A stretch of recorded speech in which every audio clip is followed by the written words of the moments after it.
Power star Pawan Kalyan Ustaad Bhagat Singh నుంచి special glimpse release అయింది. ఇదొక రకంగా ఫ్యాన్స్ కు ఊహించని సర్ప్రైజ్ అని చెప్పొచ్చు. ఓ టెంపుల్ బ్యాక్ డ్రాప్ లో విలన్లు అల్లరి చేస్తుంటే పవర్ఫుల్ పోలీస్ ఆఫీసర్ గా సీన్ లోకి ఎంటర్ అయిన పవర్ స్టార్ గాజు గ్లాస్ గురించి చెప్పిన డైలాగ్స్ ఆకట్టుకుంటున్నాయి.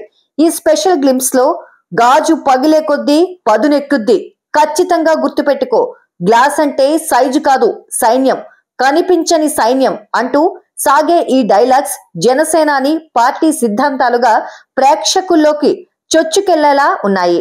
గబ్బర్ సింగ్ వంటి బ్లాక్ బాస్టర్ తర్వాత పవన్ హరీష్ శంకర్ కాంబోలో రూపొందుతోన్న సినిమా ఉస్తాద్ భగత్ సింగ్. మైత్రి మూవీ మేకర్స్ భారీ బడ్జెట్ తో నిర్మిస్తున్న ఈ సినిమా కూడా గబ్బర్ సింగ్ తరహాలోనే కామెడీ అండ్ యాక్షన్ ఎంటర్టైనర్ గా రూపొందుతోంది. ఈ స్పెషల్ గ్లింప్స్ చివరిలో హీరోయిన్ శ్రీలీల ఎంట్రీ కూడా అదిరింది. మొత్తం మీద మైత్రి మూవీ మేకర్స్ నిర్మాణంలో రూపొందుతోన్న ఈ సినిమాకి దేవి శ్రీ ప్రసాద్ సంగీతాన్ని సమకూరుస్తున్నాడు. అయితే గ్లింప్స్ లో ఉస్తాద్ భగత్ సింగ్ రిలీజ్ డేట్ పై ఎలాంటి క్లారిటీ ఇవ్వలేదు మేకర్స్.